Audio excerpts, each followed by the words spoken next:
última sesión ya, Nueva Cultura de la Tierra. Una suerte tenerte de nuevo y cuando tú quieras.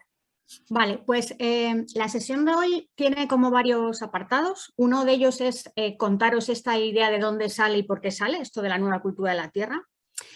Y bueno, en qué contexto lo hemos intentado empezar un poco a trabajar, ¿no? Que es una cosa que está en construcción, con lo cual no es nada, ningún formato cerrado.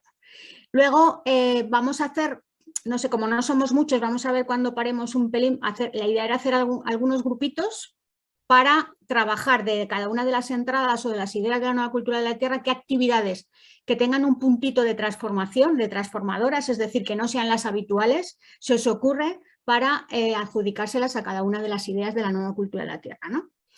Y luego yo os propondré, pues así un poco rápido, como una serie de batería de actividades que se pueden, no experiencias, sino han salido en las que vosotras propongáis de la nueva cultura de la Tierra, unas cuantas más, que luego como tendréis la presentación, las podéis luego mirar más, los enlaces, lo que sea.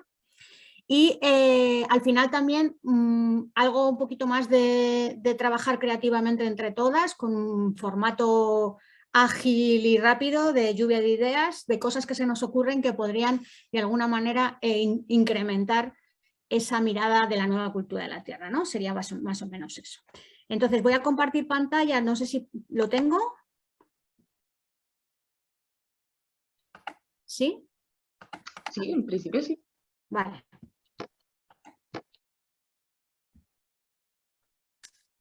¿Sí, no? ¿Lo veis? Bueno, a ver, la nueva cultura de la Tierra es una idea, primero, el título resulta propositivo. O sea, no es algo que va en contra de nada, ¿no? Es como la idea de que construir algo que es propositivo, ¿no? Que es nuevo, pero que en realidad se nutre también de cosas del pasado, pero también enfrenta posibles cambios del futuro, ¿no? Y el contexto en el que estamos. Entonces, la idea que surge en esto que normalmente a cualquier persona que no está especialmente vinculada con temas ecosociales, recibe un montón de información y esa información está parcelada. Es decir, lo mismo un día oye que ha habido el derrame petrolero en Perú de Repsol. Otro día oye que han hecho un estudio y que hay una pérdida de biodiversidad alarmante. Otro día oye que hay una desigualdad y que las tasas de pobreza de los niños y las niñas en España, por ejemplo, se han ido incrementando. Y eso parece que está inconexo una cosa de otra, ¿no? Y entonces en esa parcelación de la realidad nos cuesta identificar las ideas fuerza, identificar las claves de esto, ¿no? Entonces, lo que sí que tenemos claro, o el punto de partida de la nueva cultura de la Tierra, es que el futuro no será como nos lo hicieron imaginar. Y menos mal, porque a mí este futuro no me gusta nada, este que está aquí en la pantalla, ¿no? Es decir, el futuro que parecía de la fe tecnológica, de coches volantes, de todo inmaterial, de casi no íbamos a trabajar, ¿no? Fuera de casa, todo así como muy, muy distópico. Este futuro ya tiene todo el mundo claro que este futuro no va a existir, ¿no? Y bueno, pues para enfrentar el futuro tenemos un futuro de bastante incertidumbres, muchas más incertidumbres que certezas, porque el futuro no se va a parecer a la situación de presente actual, va a haber cosas que lo van a cambiar, y tampoco al pasado reciente, porque la historia nunca tiene una vuelta atrás lineal, sino que se reorganiza sobre cosas que están pasando en ese momento, ¿no? Entonces tenemos algunas certezas, pero muchas incertidumbres de hacia dónde va a ir, ¿no?, la sociedad humana y con qué valores vamos a enfrentar todo esto, ¿no? Entonces, algunas certezas que planteamos es que el futuro va a ser diferente al presente y al pasado reciente y, por supuesto, al pasado mucho más de la historia humana también, que la crisis ecosocial lo va a cambiar todo. Es decir, si tenemos un modelo energívoro y petrodependiente, y eso es fundamental para lo que es el mantenimiento de la economía y de la sociedad tal y como la conocemos, y sabemos que existe el pico del petróleo y que vamos a tener que aprender a vivir con menos energía y menos material, eso va a cambiar la sociedad. Cuando hablan la gente de las propuestas de crecimiento como si fuese una opción, es que no va a ser una opción. se va a producir un decrecimiento material de la economía. Otra cosa es si ese decrecimiento lo podemos de alguna manera prever y organizar como sociedad y que no pase por encima de las personas que las que está pasando ya y de las que puede llegar a pasar. Es decir, no entramos en situaciones ecofascistas, porque cada vez la tendencia es que los ricos y las personas enriquecidas cada vez atesoran más y dejan cada vez más gente fuera, ¿no? Tenemos como sociedad el reto de aprender a vivir con menos cosas, menos servicios, menos huella material, pero generando comunidades resilientes, plenas y solidarias, es decir, rearticulando lo colectivo. Lo colectivo es fundamental. A este modelo le interesa nuestro individualismo, que seamos seres individualistas y competitivos, porque eso estructuralmente les sirve para consolidar su propuesta, ¿no?, de modelo socioeconómico. Por lo tanto, necesitamos una revolución cultural y de valores. Y eso, ahí, en esta revolución cultural y de valores, nosotras lo que hacemos es esa propuesta de la nueva cultura de la tierra. Algunas ideas, algunas certezas, ¿no?, que tenemos de punto de partida, que es un repaso de seguramente cosas que ya habéis visto del curso, ¿no? Uno, que el crecimiento económico es algo, la economía nos dice que el crecimiento económico como algo incuestionable, cuando sabemos que eso es imposible en un planeta con recursos finitos, da culto a los indicadores económicos, es decir, si no sube el PIB, pues todo se desmorona y parece que todo va mal, cuando, bueno, pues depende, porque normalmente sube el PIB también en beneficio de cada vez menos personas. Tenemos y sufrimos una mercantilización creciente de muchos aspectos de nuestra vida, es decir, cosas o servicios que antes no estaban mercantilizados, ahora sí. Por ejemplo, hemos mercantilizado los cuidados. Hemos mercantilizado los cuidados de las personas mayores y de la infancia. Y antes pues se asumían en colectivo. Es verdad que de una forma desigual las mujeres con respecto a los hombres, pero se podían organizar en colectivo.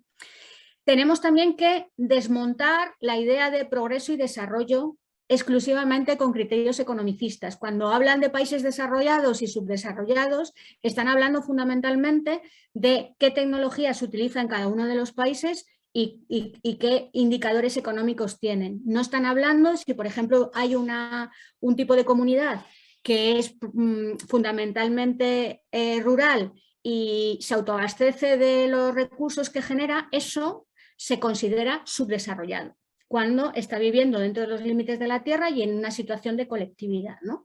Y bueno, aunque nuestra cultura sea hegemónica, esas culturas también existen.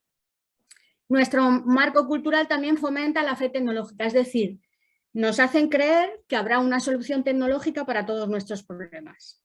Aunque no exista ningún indicio de que eso sea así, nos lo hacen creer. Nos hacen creer que habrá algún tipo de, por ejemplo, que la captación de CO2 y enterrarlo en el subsuelo es una solución al cambio climático, ¿no? Nos hacen creer eso. O que los coches eléctricos van a solucionar el problema de la contaminación de las ciudades, sin pensar qué materiales y qué energía se necesita para construir esos coches eléctricos. Y sin pensar que esa tecnología necesita una transición y necesita si no cambiamos el modelo de movilidad, pues tendremos los mismos atascos con coches eléctricos, expoliaremos de igual manera el litio de los países empobrecidos y hasta que se acaben o hasta que eso no siga funcionando. Luego no es una solución estructural, no estamos mirando a soluciones, estamos solamente mirando a soluciones de final de tubería y no estamos mirando a soluciones estructurales de cambio, ¿no? Y nos alejamos de la naturaleza, ¿no? En general, todo nuestro marco cultural nos hace alejarnos de la naturaleza como un espacio en el que formamos parte, del que dependemos, ¿no? Todo el tema de la ecodependencia. Pero también es un modelo social que relaciona el éxito con la riqueza material o con lo que tu capacidad de consumo. Cuando pensamos en los grandes triunfadores de nuestra sociedad, son normalmente personas enriquecidas. Y no se cuestiona por qué son excesivamente enriquecidas, desde el punto de vista de los valores sociales. Nadie piensa que un gran tenista, un jugador de fútbol millonario o un empresario de éxito, por muy bien que haga las cosas, no puede ser que atesore la riqueza que muchos países empobrecidos tienen en toda su población. Eso es algo que genera desigualdad estructuralmente. Nos asocia la capacidad de consumo que tenemos con nuestro bienestar. Por ejemplo, no tiene en cuenta si estamos más vinculados a la naturaleza o estamos en una ciudad en la que se respira bien y no nos genera enfermedades, por ejemplo, sino si consumimos mucho o tenemos acceso a determinados servicios. Fomenta, como os decía antes, el individualismo y la competitividad y es desigual en clase social, género, raza, procedencia. Es decir, la mayoría de las personas tenemos una situación de desigualdad que a su vez se puede ver acrecentada por otros factores, ¿no? Pues como personas racializadas o el mero hecho de ser mujer con respecto a ser hombre o la procedencia que tenemos o nuestros orígenes familiares, ¿no? Todo eso nos dicen que a través del mérito y de los estudios podemos acceder a estos valores sociales, ¿no? De riqueza y de estatus, cuando en realidad mayoritariamente no es verdad, ¿no? Los que acceden a esos puntos de riqueza y estatus son aquellas personas que de partida, ¿no? Como si dijésemos, tienen una capacidad de salir antes de la meta que los demás. Y es urbanocéntrico. Es decir, gran parte de lo que está pasando en la actualidad, por ejemplo, en el medio rural, es por desprecio al medio rural. Es decir, el pensar que el medio rural sea, de alguna manera, el sitio donde llevar todos nuestros desechos, donde poner las macrogranjas para la exportación, donde explotar minas que prácticamente no tienen muy poca rentabilidad, pero que se hacen a cielo abierto, o que son zonas, cuando son zonas totalmente valiosas y sobre todo para enfrentar la situación de crisis en la que tenemos en el horizonte, es decir, cuando el petróleo escasee y sea muchísimo más caro, no va a tener sentido la importación de alimentos, por ejemplo, ¿no? Y entonces el volver otra vez a recuperar el medio rural para lo que es, que para el sector primario y fijar población en el medio rural para ganarse la vida, para tener empleos dignos de calidad, pero para el bien común, ¿no? No para una macrogranja que solamente enriquece a algunas empresas del sector. ¿Vale? Bueno, entonces ahora ya os voy a decir un poco las ideas que nosotros hemos propuesto de esta nueva cultura de la tierra. Esta nueva cultura de la tierra se fundamenta en 6 ideas más una. ¿Por qué 6 y no 8? Pues porque los psicólogos dicen que recordamos bien entre 6 y 7 ideas.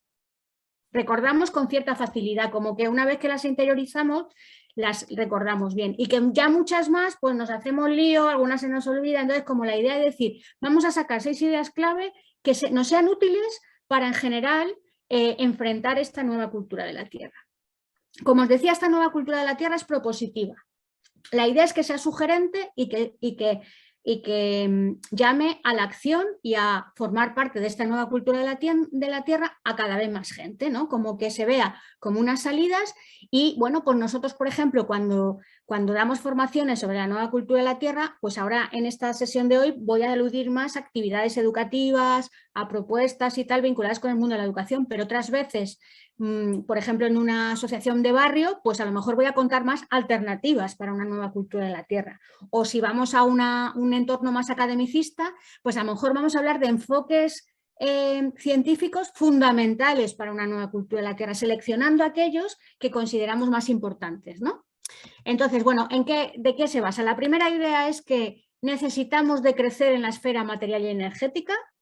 Eso es una obviedad partiendo de la situación de translimitación en la que nos encontramos.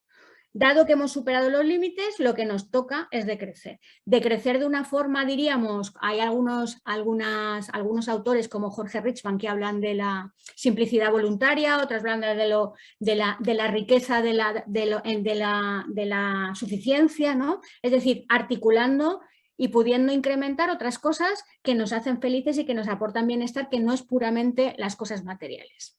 La segunda idea es que necesitamos construir en común, fundamentalmente reorganizar todo lo colectivo, volver otra vez a ser colectivo, a cooperar y a organizarnos colectivamente para cubrir nuestras necesidades y también para favorecer espacios de intercambio y de reflexión colectiva. La tercera idea es que necesitamos mantener la biodiversidad. En la medida que somos ecodependientes, necesitamos mantener la biodiversidad y los ecosistemas, ¿no? Pero no solo la biodiversidad de los ecosistemas, sino también la ideodiversidad, las diferentes culturas que han aprendido, ¿no?, a vivir dentro de los límites de sus territorios cercanos. Y también aprendizajes que nos vienen del pasado, saberes culturales que nos vienen del pasado. Esa diversidad también es interesante. Vivir del sol actual, ¿por qué el actual? Porque estamos viviendo del sol del pasado, estamos viviendo de los combustibles fósiles que fueron el resultado de una fotosíntesis enterrada en las entrañas de la Tierra y durante millones de años se formó ese petróleo. Nosotros lo que se propone, es decir, la idea es que sea del flujo de energía solar que llega a la Tierra en la actualidad, no del flujo del pasado. Importantísimo, cerrar los ciclos de materiales. En la naturaleza no hay basura, no se genera basura, se cierran los ciclos a escala planetaria y nosotros como sociedad tenemos que abandonar los procesos lineales para volver otra vez a hacer ciclos circulares. Y por último, que eso tiene que ver con la sesión anterior en la que participé de ecofeminismo, poner la vida en el centro, poner los cuidados en el centro, poner el bienestar en el centro, ¿vale? Y tenemos una séptima idea, que como esto es esta nueva cultura de la tierra es una cultura que queremos que sea participativa, que sea abierta a las propuestas de todas las personas, pues una séptima idea que proponga el colectivo en el que estáis trabajando, que se proponga en las personas, por ejemplo, asociadas en alguna asociación cultural, etcétera, ¿no? Es decir, una nueva, pues a mí me parece que aunque está implícitamente, imaginad, por ejemplo, la agroecología, ¿no? Pues la agroecología se nutre de muchas de estas ideas que hay aquí, pero digo, pues en mi caso yo voy a hacer énfasis en la agroecología, pero dentro de esa mirada de la agroecología pues voy a tener en cuenta también las otras cosas, ¿vale? Bueno, entonces muy brevemente, ya he dado algunas pinceladas, pero sobre todo con el tema de las ideas clave, ¿no? Pues partimos de una situación de translimitación, por lo tanto lo que necesitamos es decrecer, sería la primera idea.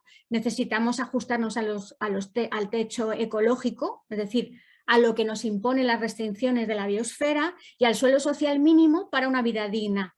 Luego lo veréis, pero bueno, nosotros utilizamos mucho la economía de la rosquilla, no sé si la conocéis. La economía de la rosquilla de Kate Raworth, ¿no? Que habla de que tenemos que desarrollar nuestras sociedades dentro de la rosquilla, ¿no? Y tener en cuenta el techo ecológico y el suelo social, ¿no? Para vivir ahí en armonía con la tierra. ¿Es necesario relocalizar la economía y el fomento de una cultura de suficiencia? Tenemos que volver otra vez a producir en cercanía aquello que es necesario y básico para la sociedad y en vez de la deslocalización que supone la globalización económica, que además tiene criterios absurdos, ¿no? Lo hemos visto claramente con la pandemia, ¿no? Cuando estábamos encerradas y de pronto no había mascarillas, una cosa tan sencilla, ¿no? Como unas mascarillas que son trocitos de celulosa, porque estaba deslocalizado y entonces pues de pronto había un incremento de demanda y entonces no podíamos producir esas mascarillas que necesitábamos para la pandemia, ¿no? Entonces, bueno, pues ese tipo de cosas. Y bueno, pues que podemos crecer en otras cosas. Aquí algunas ideas. No sé si conocéis el estudio de la Universidad de Estocolmo de las líneas planetarias o las líneas rojas o las fronteras, ¿no? Han hecho un estudio sobre las líneas rojas que el planeta no debería de sobrepasar para entrar en situaciones difíciles, ¿no? De reorganización de los ciclos de la vida. Bueno, pues esta gráfica que os pongo acaba de salir hace menos de un par de semanas, porque hasta ahora no habían medido el impacto que tienen los productos químicos en la biosfera, por ejemplo, los plásticos, ¿no? Y en la actualidad pues han hecho ese estudio y consideran que la situación en cuanto a las emisiones de productos químicos al planeta es tan grave que prácticamente es en la actualidad la línea roja que más sobrepasada está. Y luego incluyen, por ejemplo, el cambio climático, que lo veis que en realidad es importante, pero veis que hay otras que esta Universidad de Estocolmo considera en mayor medida. El tema de la biodiversidad y la funcionalidad de los ecosistemas no es tanto que también tener planes de recuperación de especies, como que esas especies dentro de los ecosistemas mantengan la funcionalidad de los mismos, ¿vale? Que mantengan los servicios ecosistémicos que nos aportan. Por otro lado, también está bastante alterado los usos de la tierra, los cambios en los usos de la tierra, es decir, estamos de alguna manera artificializando gran parte de los usos de la tierra, fundamentalmente con temas vinculados con el agronegocio, pero también con otras estructuras económicas. Y otra cosa que normalmente no se habla tanto es que estamos trastocando el ciclo del nitrógeno y del fósforo. Es decir, sabéis que existen varios ciclos biogeoquímicos a escala global: carbono, el nitrógeno y el fósforo fundamentalmente, y luego hay otros de menor importancia. Bueno, pues ¿por qué están trastocados estos ciclos? Debido a la agroindustria también. Por lo tanto, aquí también podemos sacar una primera conclusión, y es que el modelo alimentario tiene muchísimo que ver con estos límites planetarios, porque tiene que ver con los nutrientes que se utilizan en la agricultura y que están de alguna manera dopados para que se dé un crecimiento muy rápido. Tiene que ver con el plástico, por ejemplo, que se utiliza muchas veces en cultivos bajo plástico, o tiene que ver mucho con la pérdida de biodiversidad de las semillas que tradicionalmente se venían sembrando en cada territorio, y ahora solamente tenemos semillas híbridas de muy pocas para la alimentación humana, o tiene que ver con los cambios en los usos de la tierra. Esto, no sé si conocéis estas gráficas, son las gráficas de indicadores socioeconómicos del sistema Tierra de un proyecto que se llama La Gran Aceleración. Y lo que han hecho es analizar la situación de determinados indicadores y desde, bueno, pues desde diríamos, el comienzo de la revolución industrial, por ahí, ¿no? Bueno, pues como veis, todos tienen un punto, diríamos, de ruptura en el que se hacen exponenciales. Todas las gráficas, ¿no? Y todas ellas, la mayoría, empiezan a ser exponenciales en los años 50. ¿Qué pasa cuando algo es exponencial? Pues que la propia actividad va muy deprisa, ¿no? Algunas tienen, como dijimos, una pendiente más pronunciada y otras menos, pero todos son exponenciales, ¿no? Entonces, y vemos que los indicadores económicos que se han ido generando desde los años 50, como puede ser el uso de la energía primaria o el uso de fertilizantes, el uso del transporte o las comunicaciones, etcétera, todas han ido, son las gráficas naranjas, todas se han ido incrementando de una forma exponencial desde los años 50.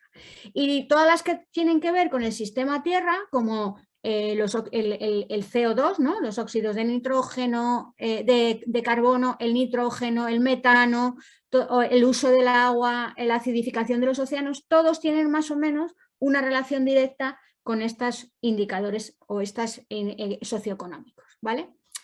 Entonces, bueno, una actividad, sobre todo con los mayores, con los más pequeños no, que se puede hacer es investigar cada una de estas gráficas, por qué, en qué medida empezó esto a cambiar y qué es lo que ha hecho en la sociedad para que esto cambie, ¿no? Y trabajar con estas gráficas, ¿no?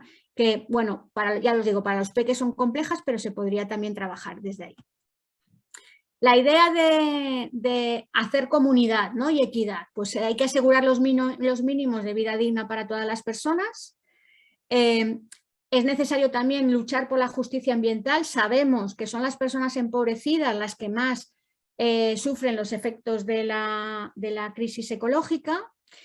Dado que no podemos crecer en la esfera material y energética, pues lo que queda es repartir y compartir, o sea, criterios de reparto.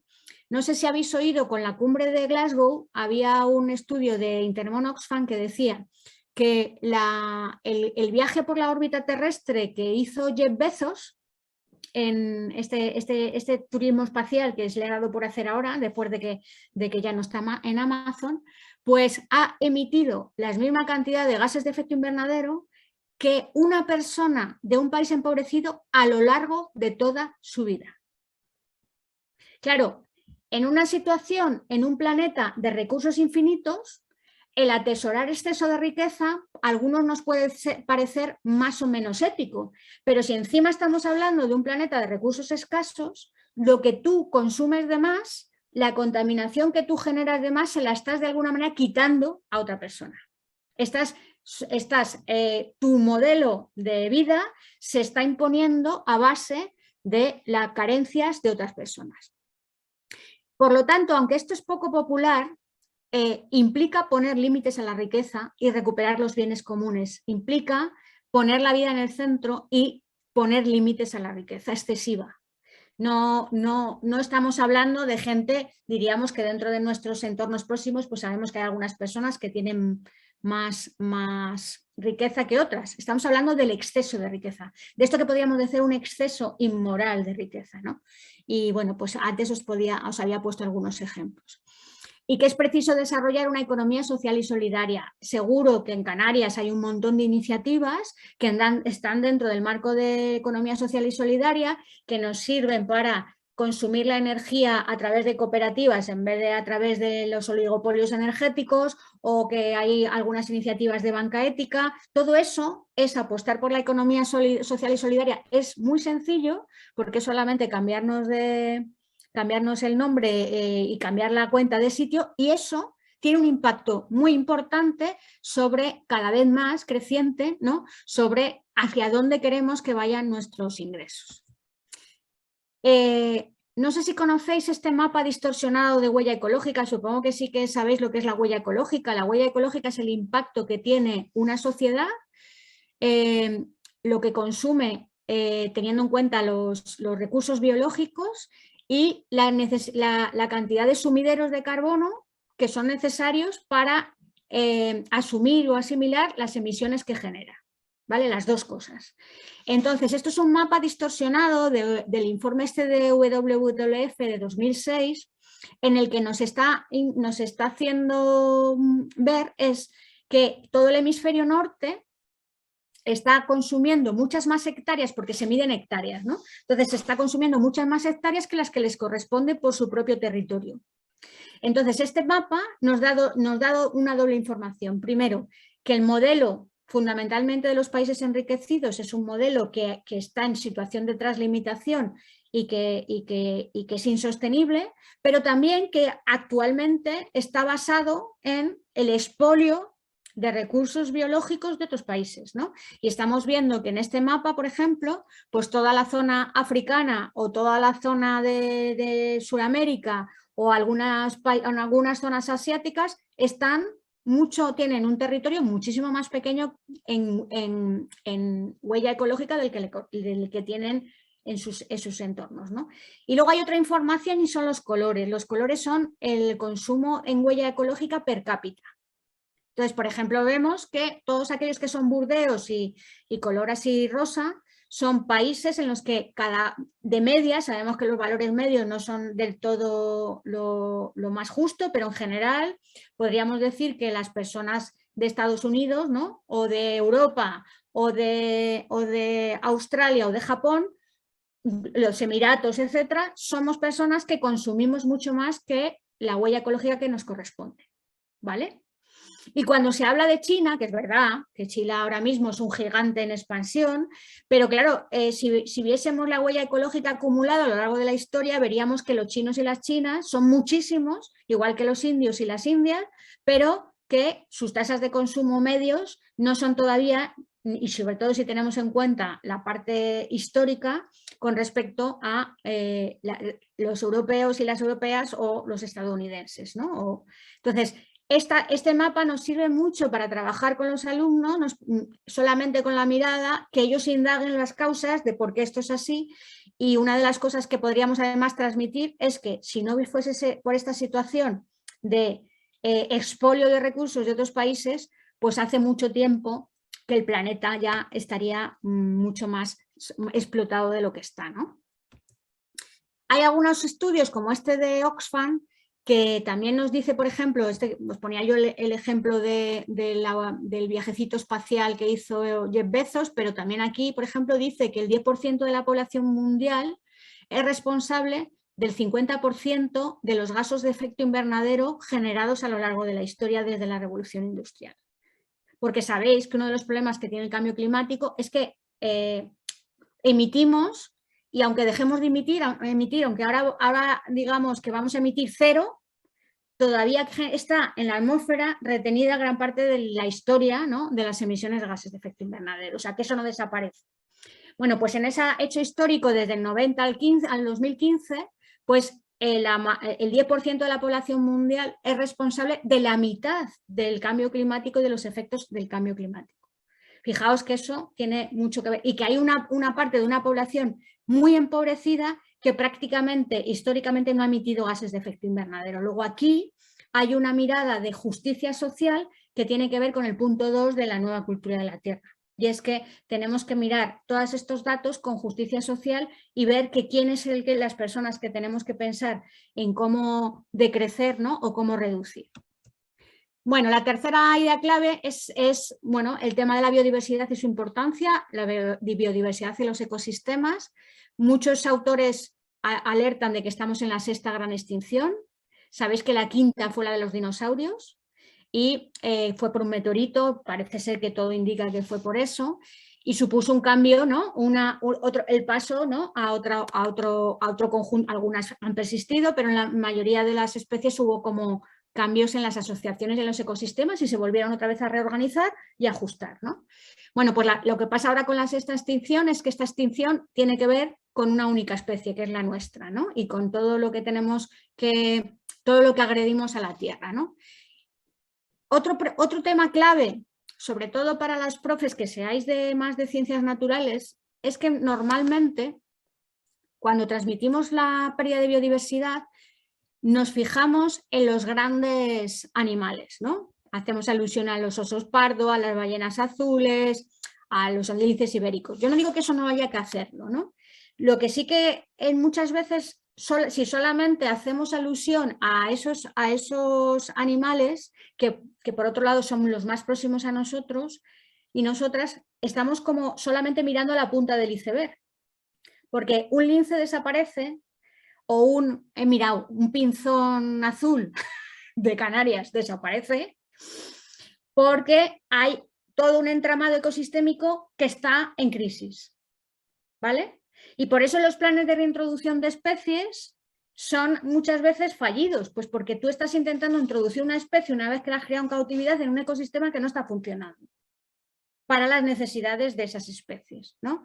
Entonces hay que mirar la biodiversidad como un equipo, como una serie de redes que funcionan ecosistémicamente y que aportan de todo lo que dependemos, ¿no? De eso. Aportan fotosíntesis, aportan fertilidad del suelo, aportan polinización, aportan cierre de ciclos. Y dentro de este entramado, lo que sí que ya no vemos nunca es a las bacterias y el papelón que hacen las bacterias para los equilibrios de la vida.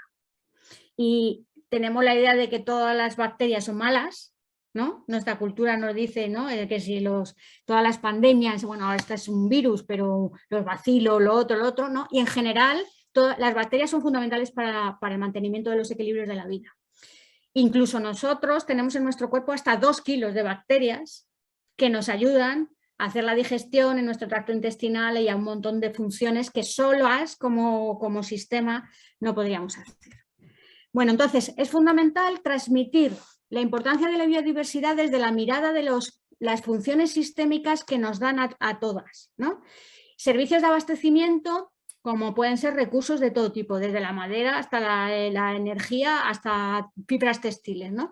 Pero todos esos procesos de regulación que no vemos, como la purificación del agua, el ciclo del agua o el ciclo del carbono o toda la descomposición natural de residuos, etcétera, todo eso, la polinización, no lo vemos porque cuando nosotros visitamos un ecosistema, de alguna manera vemos una foto fija, ¿no? A lo mejor sí que vemos algún pájaro, el revoloteo de una abeja, cosas así, pero en general ahí están pasando un montón de cosas que no vemos. Ahí está habiendo fotosíntesis, ahí está habiendo fertilización del suelo, ahí está habiendo cierre de ciclos y obviamente eso no lo vemos. Entonces, al no verlo, no le damos la importancia que tienen todos esos ecosistemas en el entramado de la vida.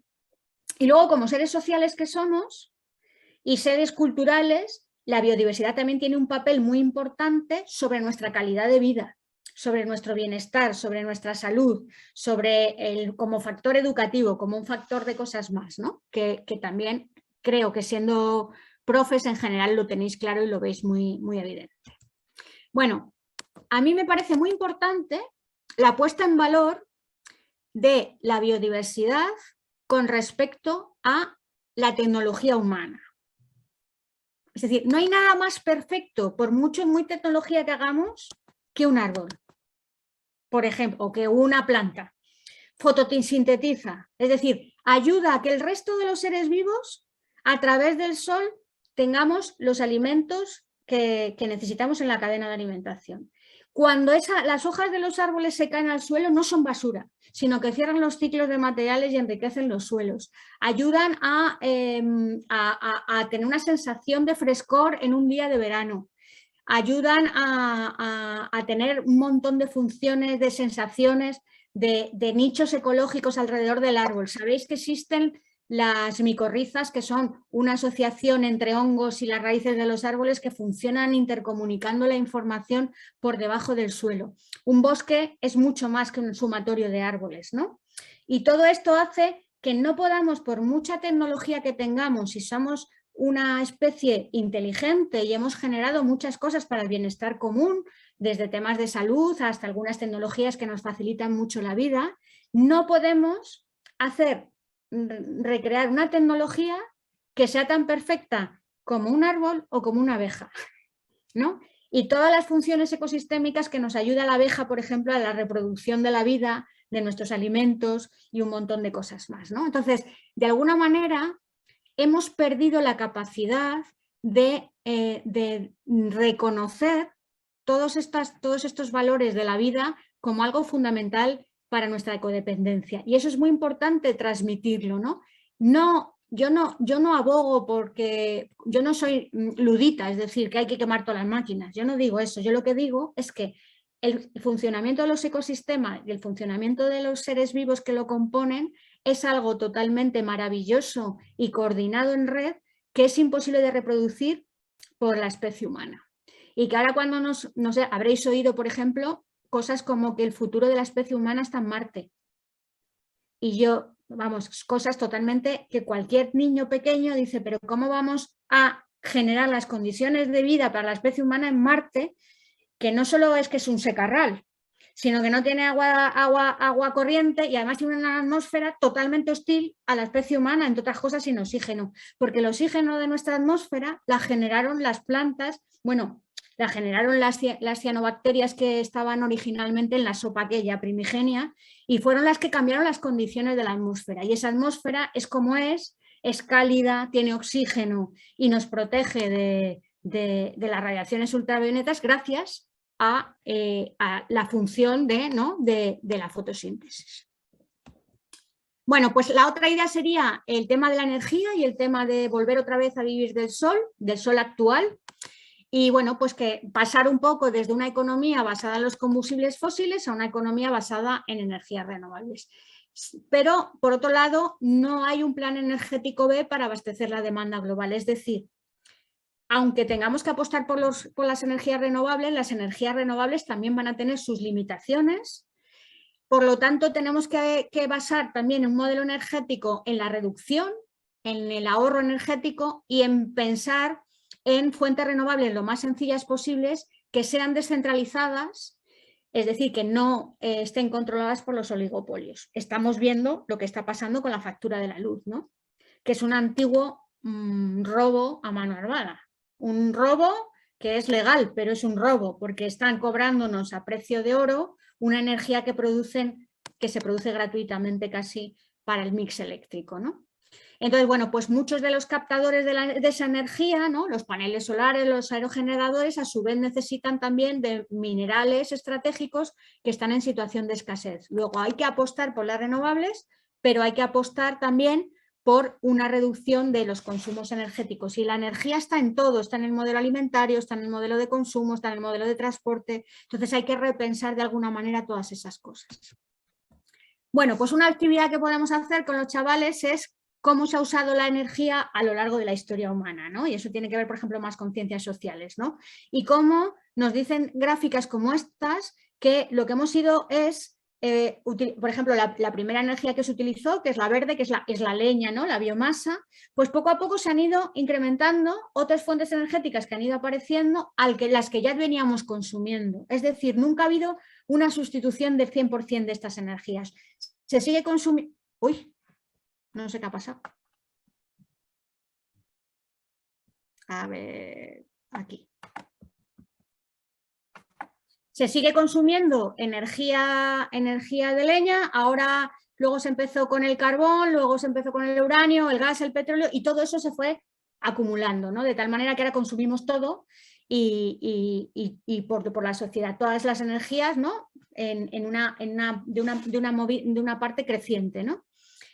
Comentaros también que cuando hay algunas personas que hablan del uranio como la posibilidad de una energía más verde y que para no generar problemas de cambio climático, pues es verdad que el uranio en fase ya de uso no genera gases de efecto invernadero, pero también es verdad que con las tasas de consumo actual de uranio y teniendo en cuenta que el uranio también es un mineral que tiene un pico de extracción, no sería nunca viable un sistema energético con las tasas de consumo actuales teniendo en cuenta uranio, por ejemplo. Pero es que además, para construir una central nuclear se requieren hasta 10 o 15 años de construcción. Y estamos hablando, ¿no?, de 2030 como el año ahí, ¿no?, como de referencia para reducir los gases de efecto invernadero, con lo cual no parece ser, a pesar de que además es también una energía muy dañina que puede generar unos accidentes muy peligrosos, que tenemos el problema de los residuos.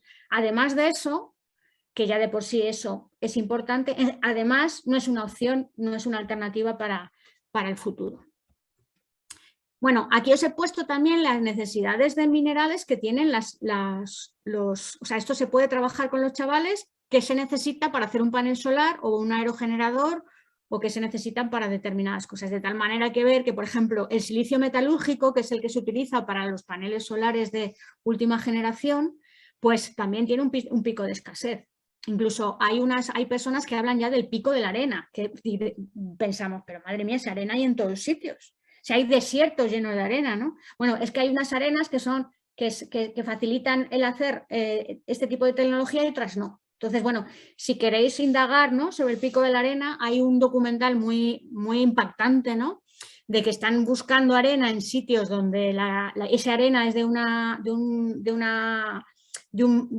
calidad para hacer este tipo de tecnologías y que están dragando a lo mejor zonas costeras de países empobrecidos y están acabando, ¿no?, con las poblaciones de pesca de las que esas poblaciones se nutren, ¿no? Entonces, que casi siempre un problema ecológico tiene a su vez un reflejo en un problema social. No sé si dais química alguno, química y física y química. Bueno, pues también además de las tablas periódicas en las que contamos las familias distintas de los distintos elementos y contamos, bueno, pues todo el tema de las valencias y cómo funciona la química, etcétera. También podemos utilizar, hay tablas periódicas que nos dan informaciones sobre escasez, por ejemplo, esta, ¿no? Todas estas zonas en las que están naranjas son elementos que están en una situación ya de escasez para la economía mundial, ¿no? Cuando nosotros utilizamos un mineral, ese mineral no se desintegra, pero el problema es como lo utilizamos muchas veces en muy pequeña cantidad, en muy pequeña proporción. Imaginad, por ejemplo, si se nos cae un móvil y se abre, pues ahí hay un montón de cosas pequeñas que pueden tener hasta 200 elementos distintos, minerales distintos, con lo cual volver otra vez a recuperar esos minerales para la economía mundial o con la economía industrial es difícil porque son muy pequeña cantidad. Entonces, no es que los perdamos, pero es difíciles de recuperar, ¿no?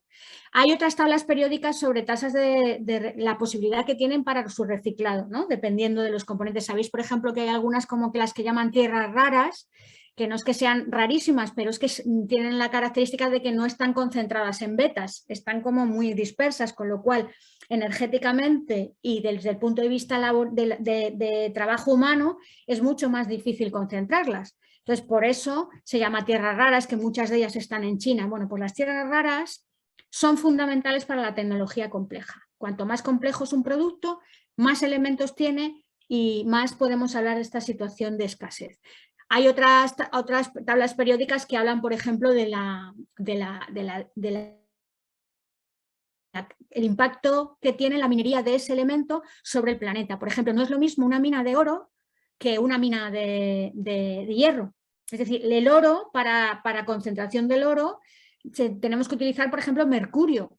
y ese mercurio contamina en mayor medida los entornos al de alrededor, o no es lo mismo de impactante si vamos a hacer una minería a cielo abierto a base de remover grandes, ingentes cantidades de territorio, o vamos a hacer una minería, diríamos, más tradicional, en galerías y extrayendo de las vetas pues esos minerales. No impactan lo mismo. Entonces hay otras gráficas que, bueno, si estáis interesados yo las recopilo, ¿no? Y bueno, pues otras tablas periódicas con otras informaciones. Bueno, la penúltima idea clave es que el sistema de producción y consumo actual se basa en procesos lineales y que la vida y la biosfera funciona con procesos circulares y que además nuestra economía, nuestra industria genera productos en los que no hay rutas metabólicas naturales para su asimilación. Y el ejemplo más claro que tenemos ahora es el plástico, ¿no? El plástico se nos ha ido de las manos. Están todos los mares llenos de plástico, está nuestra sangre lleno de micropartículas y se nos ha ido de las manos, ¿no? Y es uno de los motivos por los que se nos ha ido de las manos, es porque ha sido un elemento muy versátil, muy fácil de utilizar, muy útil para la economía, con un montón de patentes distintas y muchos usos, y bueno, pues no se ha testado adecuadamente, no se ha aplicado el principio de precaución para ver qué efectos estaba teniendo sobre los ecosistemas y sobre la salud, ¿no? Bueno, pues la economía circular solo será posible cuando ahora nos sacan otra vez otra carta de la chistera, ¿no? Que es la economía circular. Pues la economía circular es una buenísima idea, pero no puede ser solamente y exclusivamente estar basada en reciclar unos pocos envases, porque hay un montón de cosas más y basuras más que producimos que no son envases, ¿no? Entonces, para que esa economía circular sea adecuada para el mantenimiento de la vida, tenemos que hablar de ecocompatibilidad, es decir, de que tener rutas metabólicas de lo que generamos, haya rutas naturales, de volver a reintegrar en los ecosistemas en la medida que podamos, en los ecosistemas cercanos, y en el caso de que sean residuos técnicos, es decir, metales o productos como por ejemplo el plástico, buscar una forma de reutilización dentro de los circuitos técnicos, ¿no? De esos procesos técnicos. Y para ello hay que hablar de relocalizar la economía otra vez y relocalizar el modelo de producción y consumo. No se puede cerrar los ciclos de escala planetaria con la tecnología de la especie humana. Eso lo hace la biosfera, pero nosotros no podemos cerrar los ciclos si resulta que extraemos las tierras raras de China, el coltán de la República Democrática del Congo, procesamos en el sudeste asiático, lo consumimos en Europa y luego el vertedero tecnológico lo volvemos a devolver a Ghana. Eso no se puede cerrar así los ciclos. Tenemos que pensar en cómo reorganizarnos más en cercanía. Bueno, hay un concepto que se llama metabolismo y una idea muy, muy chula con los chavales es comparar cómo funciona el metabolismo de una ciudad con el metabolismo de un bosque, por ejemplo, ¿no? Una ciudad importa recursos de miles de kilómetros de distancia a veces, de fuentes energéticas, alimentos, agua, minerales, y genera procesos lineales en su interior, no cierra ciclos. Y las salidas son basuras de todo tipo, vertederos enormes, basuras domésticas, contaminación del aire, aguas residuales que hay que poner unas depuradoras enormes, ¿no? Y básicamente pues no cierra ciclos y son cada vez las ciudades diríamos menos resilientes ante la que se nos avecina, ¿no? En cambio un bosque pues vive de la energía solar que le llega en ese momento, recursos internos mayoritariamente, del ciclo del agua que se cierra en un metabolismo circular dentro del bosque, no hay contaminación, no hay basura, ¿no? Y bueno, pues no significa que no haya grandes ciclos biogeoquímicos, pero en general los ecosistemas se abastecen en circularidad dentro de los ecosistemas, con los recursos cercanos, ¿no? Y sin emitir basuras. Bueno, pues todo lo que nos vayamos pudiendo parecer a un metabolismo de un bosque o a un metabolismo de un río o a un metabolismo de costa, será esos aprendizajes buenos para aplicar a nuestra economía. Eso se llama biomímesis, es imitar los procesos de la vida para que no seamos dañinos, ¿no? Bueno, esto podemos hacer murales con distintos ecosistemas, ver dónde vienen los recursos y trabajar con ellos en la idea un poco más del cierre de ciclos y de la ecodependencia. Y por último, lo que también que tiene mucha relación con la sesión de ecofeminismo, pues que necesitamos poner la vida en el centro, necesitamos volver otra vez a poner los tiempos para la vida en su sitio, volver a recuperar las relaciones y las necesidades humanas. Necesitamos cultivar la no violencia para resolver conflictos y en general ser conscientes de que somos seres interdependientes, que necesitamos cuidados, vivimos en cuerpos vulnerables y que necesitamos cuidados a lo largo de nuestra vida, que hay momentos en los que somos más vulnerables que otros, pero que en general una vida que merezca la pena es una vida en colectivo, con nuestras gentes queridas, pero también en sociedad, que la especie humana es un ser social biológicamente, es decir, en nuestro genoma están las neuronas espejo, que son las neuronas de la empatía, y que lo que hace nuestra sociedad competitiva y consumista es inocularnos competitividad e individualismo, pero no es algo que esté en la impronta humana. Mucha gente dice que es que somos así porque somos violentos por naturaleza y somos egoístas por naturaleza, y eso no es verdad, ¿no? La especie humana empezó a cooperar desde sus orígenes porque no tenía garras, no tenía dientes afilados, y lo que les hizo el éxito evolutivo de nuestra especie fue la tribu, fue cooperar, ¿no? Y eso es como un poco tenerlo en cuenta, ¿no? Hay que volver otra vez a recuperar todo esto. Bueno, aquí os he puesto un ejemplo de procesos participativos que ponen los cuidados en el centro en los patios escolares y en los espacios comunes de los centros. Sabéis que tradicionalmente los patios escolares están diseñados para jugar al fútbol. Y son los niños que no les gusta el fútbol, y mayoritariamente las niñas, están en el borde de los patios, ¿no?, buscando un hueco donde jugar o donde estar, ¿no? Bueno, pues abrir procesos participativos para todo esto es una forma también de generar procesos en los que vamos a poner en el centro la socialidad y la interdependencia en relación a la competitividad. Bueno, y la séptima idea ya lo voy a dejar aquí para que hacer un trabajito en grupos así cortito de qué ideas se os ocurren para de actividades. Pues la idea esta que os decía, la séptima idea, que es, bueno, pues que está abierta a un montón de sugerencias, que cada persona puede complementar esa idea, que incluso con los alumnos, si os planteaseis algo parecido, ¿no?, para trabajar en esta línea, pues podrían ellos aportar un montón de cosas, de ideas que se les sugieren nuevas, esta nueva cultura, ¿vale? Bueno, estábamos aquí. Ecoeditorías escolares, supongo que conocéis que es una metodología que lo que hace es detectar en qué sitios del centro educativo pues se consume más energía, se generan más residuos, se consume agua, para hacer un plan de acción para reducir, ¿no? Eso sería una experiencia, diríamos, de centro, no sería solamente un aula, sino sería un poco más en eso. Saber el contenido, por ejemplo, en emisiones de gases de efecto invernadero de una comida, ¿no?, o de un menú escolar, que también lo habéis sabido. Hecho. Todo el tema del envasado. Fijaos, hay datos como que el agua embotellada, ¿no?, se necesita a su vez 9 litros de agua para hacer una botella de agua. Por lo tanto, es que es una aberración física, ¿no? Entonces, visibilizar todas estas partes, promover las cantimploras de los niños y las niñas, el uso del agua del grifo, en la medida en que el agua del grifo, pues en algunas zonas es de mayor o peor calidad, ¿no? También hay veces que son aguas muy, muy duras, pero en general, pues vivimos en entornos en los que el agua es potable, ¿no? Todo el tema, por ejemplo, podemos plantear una campaña en el centro educativo para reducir el consumo de agua embotellada, incluso en la cantina escolar o en el comedor, si es que se da, porque a veces ponen jarras con agua, pero otras veces ponen botellitas, ¿no? Porque a veces las empresas de comedor piensan que aportan un valor añadido poniendo agua embotellada, y cuando en realidad es un problemón. Saber la cantidad de tiempo que se necesita para biodegradar determinados productos en el mar, en este caso, o en la tierra, ¿no? Es decir, porque una cosa, y poner ejemplos que ellos reconozcan, ¿no? Si yo tiro este neumático al mar, va a estar 500 años. ¿Eso qué significa? En las próximas, ¿cuántas generaciones? Va a estar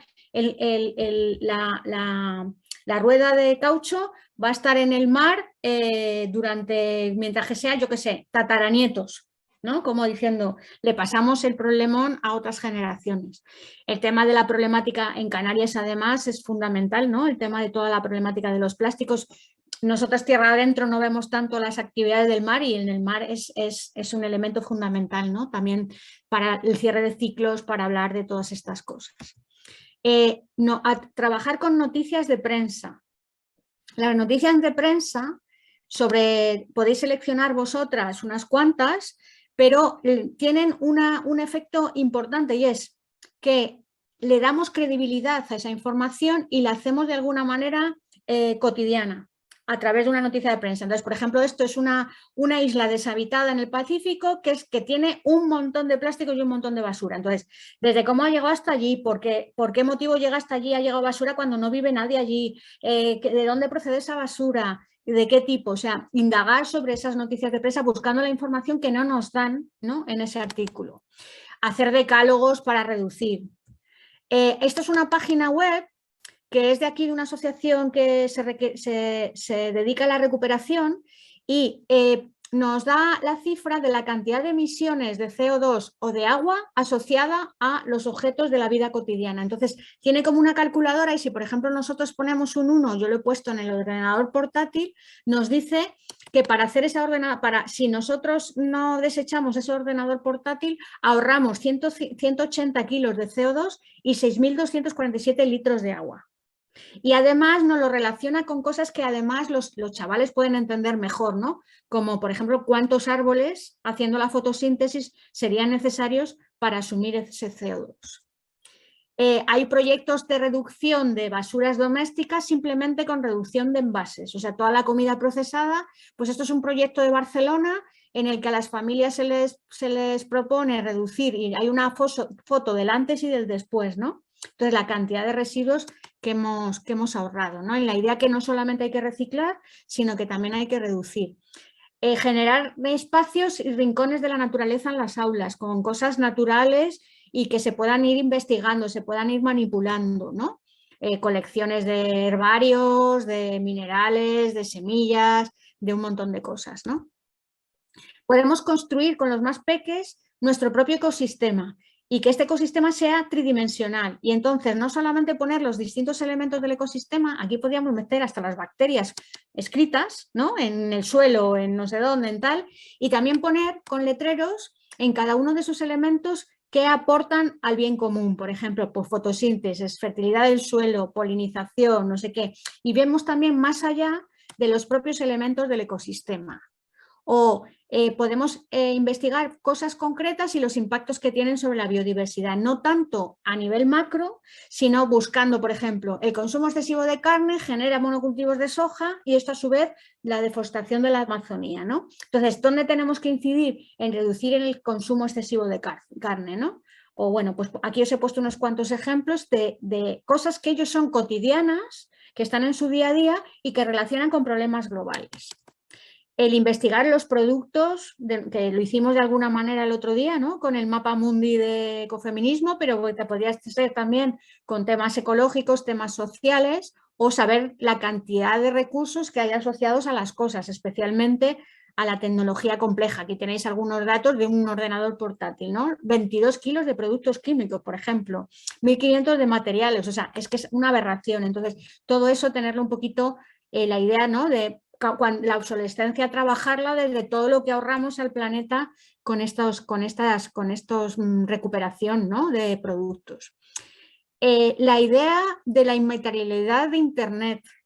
O sea, hay una idea de que las aulas inteligentes son más sostenibles que las aulas basadas en papel. Y como mínimo es cuestionable, es decir, por ejemplo, leer la prensa en Internet tiene los mismos efectos sobre el planeta negativos que el periódico en papel hasta los 20 minutos de lectura. O sea, hasta los 20 minutos de lectura es más ecológico la prensa en Internet que la prensa en papel. Pero si sobrepasamos esos 20 minutos, ya hay un impacto. ¿Por qué? Porque Internet no funciona de una forma inmaterial, funciona con energía, con servidores, con cableado, con terminales, todo eso a su vez con una obsolescencia tecnológica, con un uso de minerales. Y eso normalmente no se tiene en cuenta porque solo se contabilizan los gastos en la fase de uso, pero no todo lo que lleva. Y es muy fácil, por ejemplo, que las aulas cada X años, ¿no?, venga un programa de modernización, en algunos centros no, pero de modernización de equipos. Y todo eso se desecha, ¿no? Y también genera un problemas. El trabajar, no sé si conocéis a este fotógrafo, bueno, me parece que igual Abel, ¿no?, os contó, ¿no?, del el Hungry Planet, ¿no? Bueno, pues además de Hungry Planet, tienen otra serie de fotografías que es Material World, se llama, es la cantidad, los objetos que tienen las familias, ¿no? Bueno, pues trabajar que la acumulación de objetos es algo totalmente cultural, que hay culturas que no necesitan acumular cosas, que viven mucho más. Fijaos, por ejemplo, esta foto de abajo es de una isla del Pacífico, no sé si es Samoa o algo así. No se puede decir que tenga una calidad de vida baja, trabajan muy pocas horas monetizadamente, tienen una articulación comunitaria muy alta, viven en plena naturaleza. Es verdad que la climatología les facilita mucho las cosas, pero básicamente tienen las cosas que necesitan y no se plantean mucho más. Es verdad que la sociedad de consumo está entrando en todos sitios, ¿no?, porque es algo como que a través de la publicidad nos cambia un poco las cabezas. Trabajar con fotografías buscando los ocultos de esas fotografías. Por ejemplo, esta actividad visibiliza las ciudades miseria en relación con las ciudades de las zonas enriquecidas, ¿no? No sé si visteis una fotografía que fue demencial en Ceuta o en Melilla, que había un campo de golf y en la valla un montón de personas, ¿no?, del África subsahariana que estaban subidas intentando pasar y mirando cómo jugaban al golf, ¿no? Pues ese tipo de imágenes y desentrañar qué pasa ahí es algo más significativo que hablar con cifras, ¿no?, por ejemplo, de desigualdad. O en el caso de Canarias, por ejemplo, el tema de las migraciones, el tema de cómo están llegando un montón de gente, cuando estamos poniendo muchos problemas para la entrada de personas que quieren un mundo mejor, dentro de que es claro, por supuesto, eso, si se concentran en un punto, genera unos problemas importantes, pero no estamos poniendo ninguna pega a sus materias primas, a sus productos y a todo lo que nos viene de esas zonas. Entonces, también ver esa cara para, como mínimo, generar un poco de empatía sobre estos procesos migratorios, que claro, por supuesto, cuando de pronto desembarcan muchas personas y no sabemos cómo atenderlas, pues lógicamente supone un impacto. Cambiar los cuentos, contar los cuentos al revés. Por ejemplo, era una propuesta de pensar qué pasaría si Caperucita Roja, en vez de una niña, fuese un niño. ¿Y qué pasaría si el lobo, que el lobo en realidad en general no se come a las personas, ¿no?, pues que es un miedo a la naturaleza, a lo tal, pues cómo darle las vueltas a las cosas? Los cuentos de princesas, ¿no?, que se enamoran y que tienen un papel totalmente pasivo con respecto a lo que quieren hacer y que es el príncipe el que las salva, ¿no?, de su penuria. Pues todas estas cosas, darles la vuelta, ¿no? Eso sobre todo con los más peques. Experiencias como los huertos escolares fundamentales, como el compostaje en los centros, experiencias del bicibús o cómo caminar hacia el centro educativo. Supongo que conocéis a Tonucci, que es el pedagogo italiano, que dice que una ciudad que es amable a los niños es amable a todas las personas y genera espacios de convivencia. Todos los proyectos de alimentación, aquí Abel os lo dio seguro, pero tenemos un montón de recursos en la web, desde exposiciones hasta vídeos cortitos para trabajar el tema de la alimentación. Buscar sinergias con todo lo que se mueve afuera del centro. Si se están dando procesos, por ejemplo, esto es un movimiento que no sé si en Canarias se está dando, que es Madres por el Clima, que se están asociando las madres para enfrentar todos estos problemas y están organizando determinados días de la salida escolar con pancartas y están cortando el tráfico y están haciendo cosas. Pues esos son movimientos que son procesos de aprendizaje súper valiosos para enfrentar la que se nos avecina, ¿no? Y yo ya quería un poco terminar un poco con la idea de hoy para pedir vuestras aportaciones, porque nosotras otra de las cosas que queremos plantear es que una nueva cultura de la tierra no solo se nutre con contenidos o con ideas clave, que es lo que hemos puesto hasta ahora, sino que se nutre con el cambio cultural. Un cambio cultural se tiene que nutrir de un montón de herramientas distintas, ¿no? Desde canciones que nos sugieren ese marco cultural distinto, hasta poemas, hasta novelas, experiencias, cualquier herramienta que nos sirva, ¿no? Y que dentro de estas propuestas, pues queremos que también propongáis la vuestra y hagáis la vuestra, ¿no? Es decir, ¿qué películas a mí me han cambiado o qué películas a mí me han aportado una mirada para una nueva cultura de la tierra? Y trabajar esto con los chavales, ¿no? Que ellos traigan su propia herramienta para una nueva cultura de la tierra. Yo lo estoy llamando nueva cultura de la tierra porque estamos trabajando en esta línea, pero cualquier proyecto educativo que os planteéis, es decir, vamos a ver si entre todas recopilamos una serie de canciones que hablen de la tierra o que hablen de los cuidados o que hablen dentro de que no van a ser así en el título, cuidados, ¿no? Pero que nos parezca que pueden trabajar para otro tipo de sociedad, ¿no? Entonces, nosotros estamos recopilando determinadas entradas, ¿no? Por ejemplo, una serie de enfoques y disciplinas imprescindibles para una nueva cultura de la tierra, ¿no? Pues, por ejemplo, la economía ecológica. La economía ecológica lo que hace es medir, ¿no?, las cuentas de la tierra, contabilizar las cuentas de la tierra. Y la economía ecológica pues utiliza indicadores como la huella ecológica, como las mochilas ecológicas, como el trasiego de materiales, y eso es fundamental, contabilizar eso en mayor medida para la tierra que el PIB, el Producto Interior Bruto, ¿no? Y luego proponemos pues otra serie de ideas: economía feminista, ecología de sistemas, la agroecología, la bioética, las tecnologías intermedias, que son tecnologías que necesitan menos materiales y menos energía, pero para el bien común, ¿no? Y son más democráticas. Bueno, pues proponemos que añadáis vuestro enfoque, vuestra disciplina fundamental, porque solamente proponemos 6, ¿no? Pero vosotros y vosotras podéis proponer otra idea. O bien todo el tema leyes de la vida fundamentales. Pues yo hablaba antes, ¿no?, de la simbiogénesis de Lynn Margulis, nos parece que cambia también la mirada, pero podríamos hablar del segundo principio de la termodinámica, de la fotosíntesis, de la tectónica de placas, de la teoría Gaia o de las funciones ecosistémicas, ¿no? Y nuevamente añadir, pues vosotros podéis a lo mejor plantear unas cuantas y que sean luego los alumnos y las alumnas en los que piensen ideas o leyes de la vida que son fundamentales para la ecodependencia, o alternativas que están surgiendo entre los colectivos para esta nueva cultura de la tierra, como iniciativas agroecológicas, grupos de consumo, mercados cooperativos, etcétera.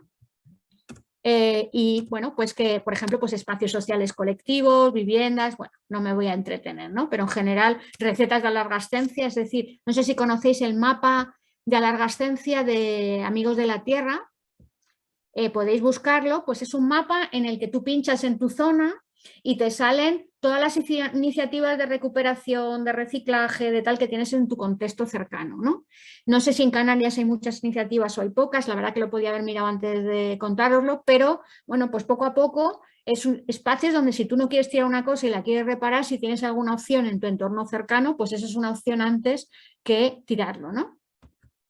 O hay cosas que son más creativas, ¿no? Iniciativas sostenibles que no lo parecen. Pues no parecen porque no van con la etiqueta verde, pero contar chistes es ecológico. Porque te ríes, pasas un buen rato con un coste energético cero. Digo, de petróleo.